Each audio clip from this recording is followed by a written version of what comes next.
nous allons voir ce que nous réserve cette petite mallette.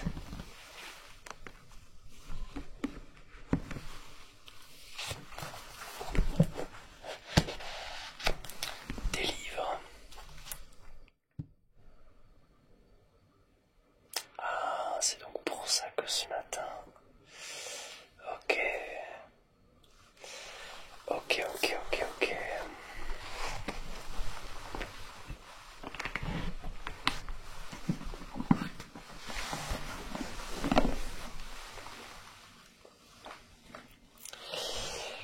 Ce matin, on m'a donné un nouvel outil. Cet outil-là, donc c'est quelque chose d'assez simple.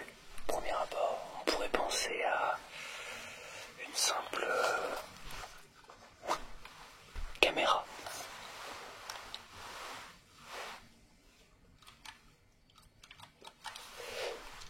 Donc voilà, c'est tout ce qu'il y a de plus simple, sauf qu'en fait, pas du tout. En réalité, c'est un analyseur. Là, on set up le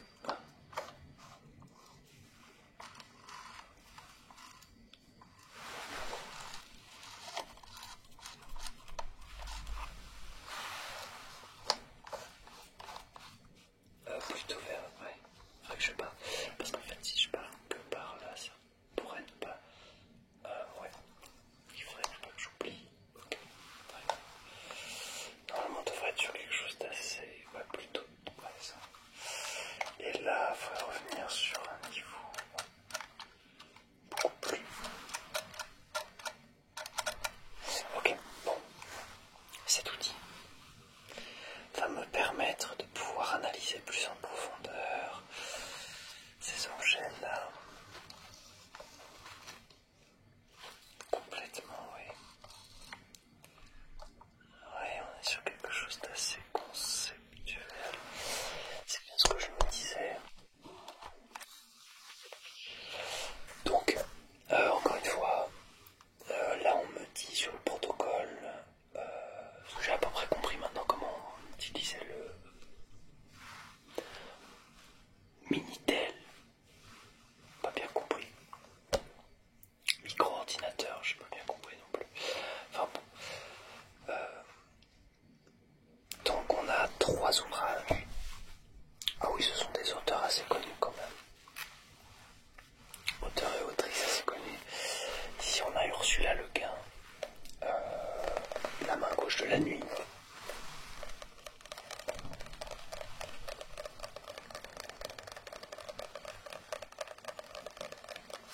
Attends, je vais remettre mes lunettes quand même parce que qu'on puisse y voir quelque chose. Ce serait bête quand même de ne pas pouvoir lire les lettres.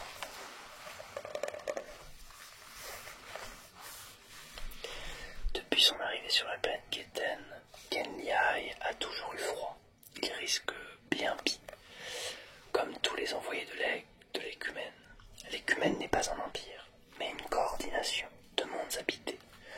Sur 100 années-lumière, la guerre n'aurait aucun sens. À quoi bon envoyer une armada sur un monde dont on recherche l'alliance? Genliai est venu seul, comme tous les envoyés. S'il échoue, on recommencera dans un siècle ou deux. Mais les seigneurs de Ketten y voient un piège. La peur tourne vite à la haine quand on découvre que l'envoyé n'a qu'un seul sexe et qu'il est perpétuellement disponible. Une monstruosité, voilà ce qu'il est.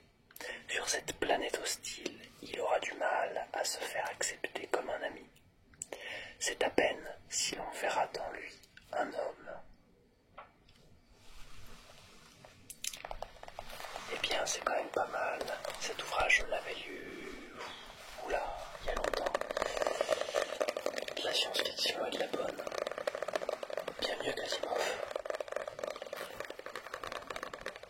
En tout cas, rien à signaler pour le moment sur ce livre.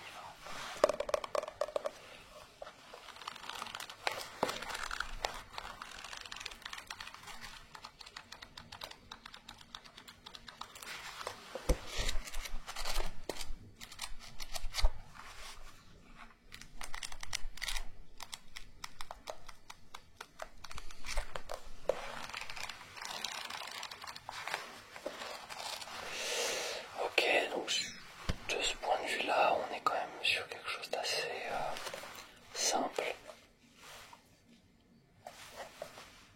Un vieil ouvrage, un an un peu plus récent que prévu en fait.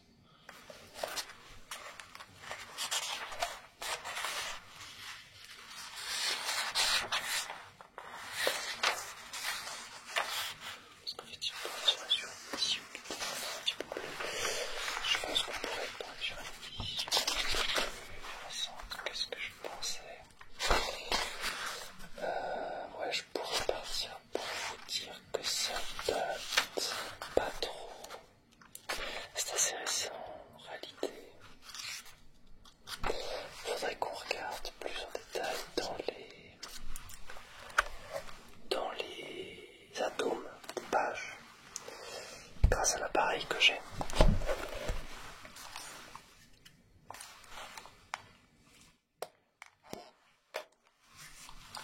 Grâce à cet appareil, on peut faire une datation en carbone 14 beaucoup plus précise que ce qu'on pourrait faire dans certains laboratoires, parce qu'il possède un capteur assez précis, beaucoup plus précis que n'importe quel autre capteur.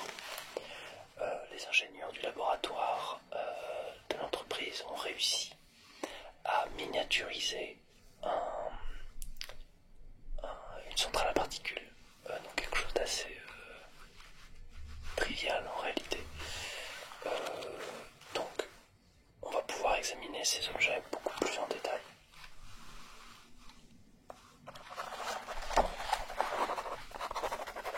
Ok.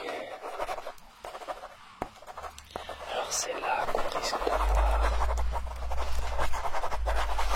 quelques petits problèmes, ouais. C'est bien ce que je me disais.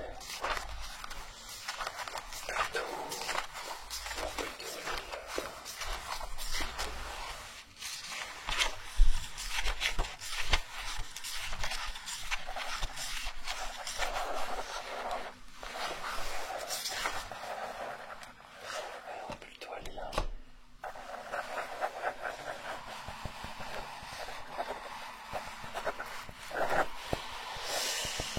Ouais.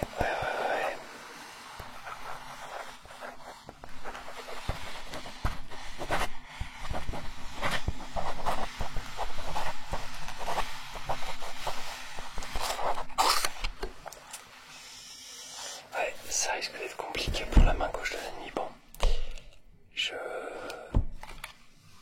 vais laisser,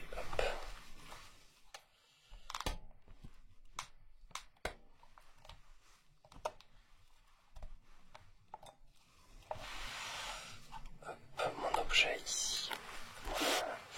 La main gauche de l'ennemi, on va la laisser là.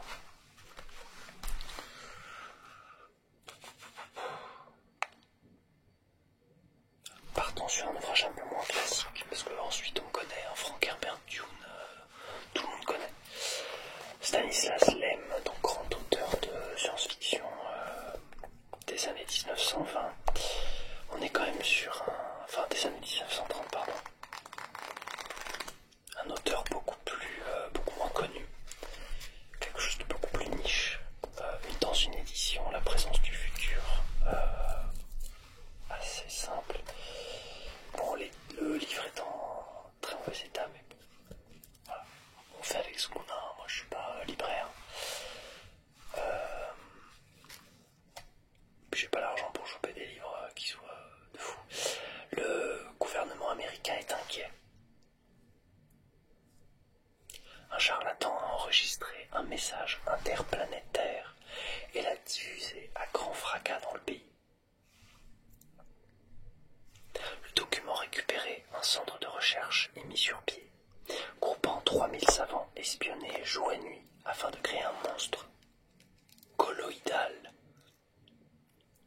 permettant de communiquer avec la mystérieuse étoile. Mais la gageure est difficile, et les savants vont-ils la tenir sans prendre le risque d'un danger mortel?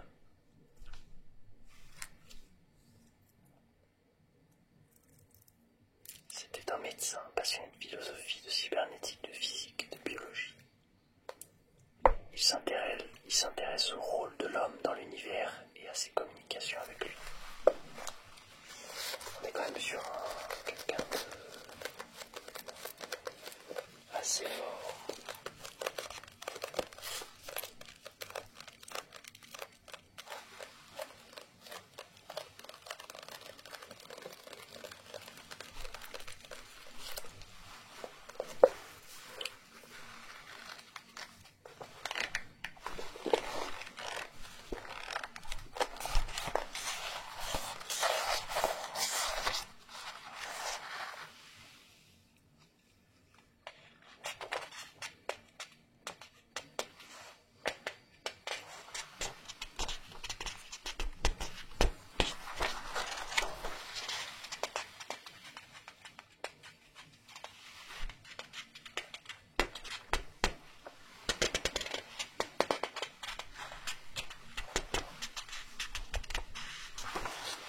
Le livre est passionnant, je ne l'ai pas lu encore, peut-être que je l'emprunterai à l'archiviste, peut-être, on verra.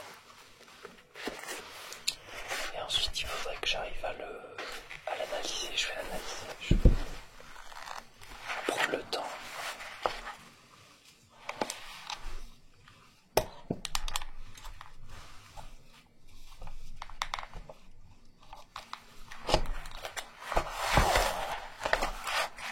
Il ne peut pas être analysé celui-là.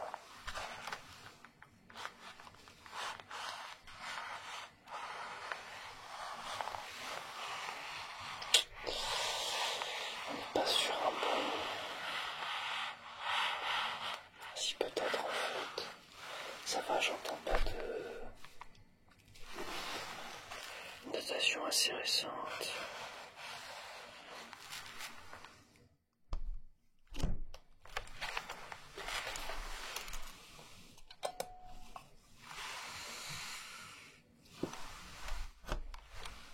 Ok.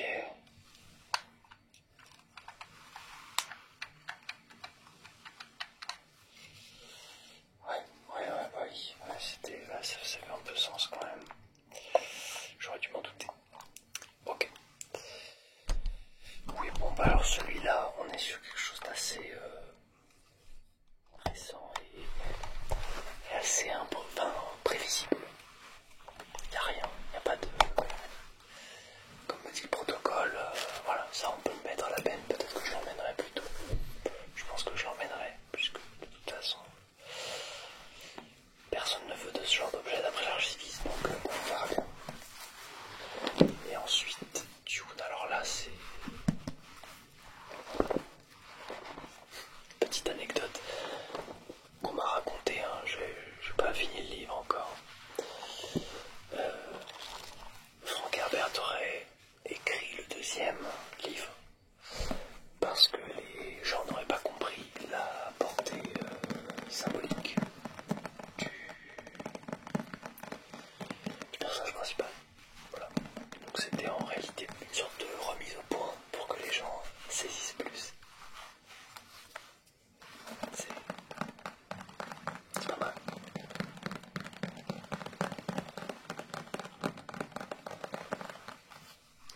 Pour le moment, tout va bien. Il n'y a pas dans tout l'Empire de planète plus inhospitalière que Dune. Partout des sables à perte de vue. Une seule richesse, l'épice de longue vie. Né du désert et que tout l'univers convoite. Quand Leto Atréide reçoit Dune en fief, il flaire le piège. Il aura besoin des guerriers Fremen qui, réfugiés au fond du désert, sont adaptés à une vie très dure en préservant leur liberté, leurs coutumes et leur foi.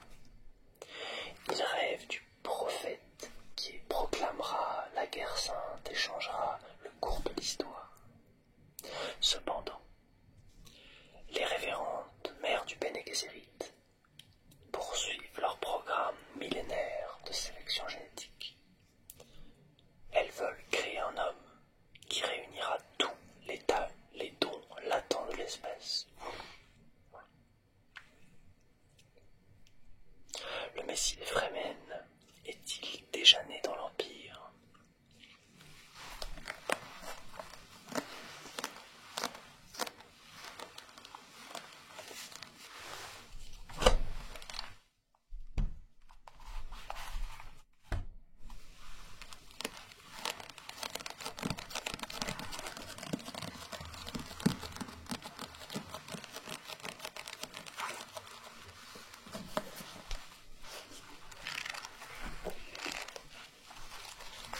J'ai déjà entendu cette signature sonore.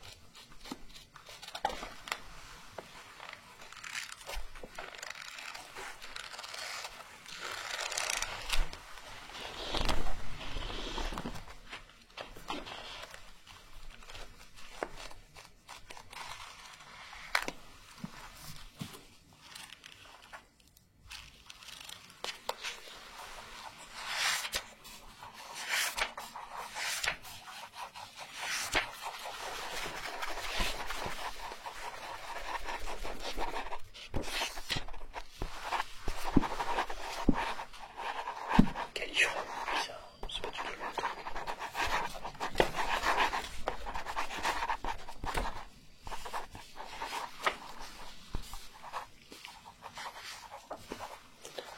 J'ai aussi à quelques bribes de son, j'entends.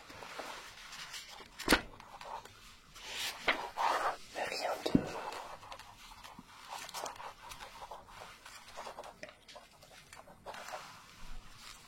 Faire une légère analyse, mais on n'a pas besoin réellement d'analyser énormément. J'ai besoin de savoir si, oui ou non, c'est un livre contaminé ou pas. C'est ça mon angoisse.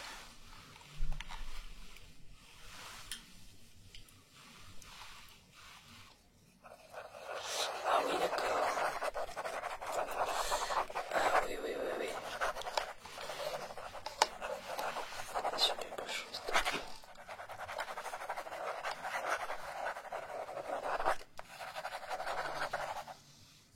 à ce point-là.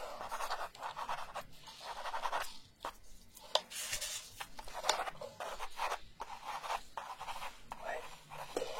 Et il va falloir qu'on gère ça parce que lui, il est un peu plus... ouais. Bon. Hop. Donc Frank Herbert, Lem et Ursula Le Guin. Donc Ursula Le Guin, un peu contaminé aussi. Donc j'envoie ça à l'archiviste. Ça va quand même lui faire du travail. Lui qui m'avait dit qu'il voulait pas bosser. Là pour le coup, je lui fais un peu de travail cette semaine. C'est pas tant que ça, mais bon. Ça lui fait 2 ouvrages à archiver. Parce que là, pour le coup, on est sur des ouvrages qui... on va quand même s'assurer que la main gauche de l'anime...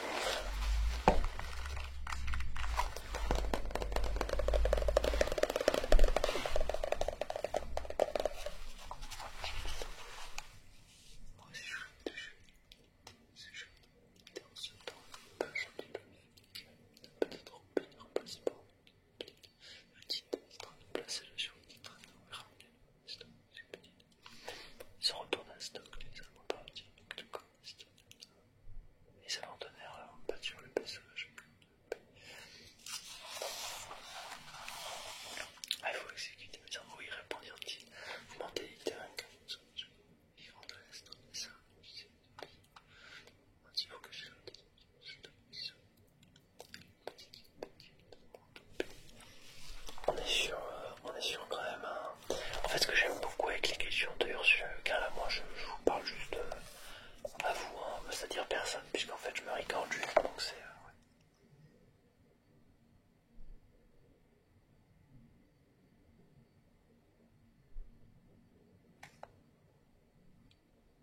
Bah, c'est bien.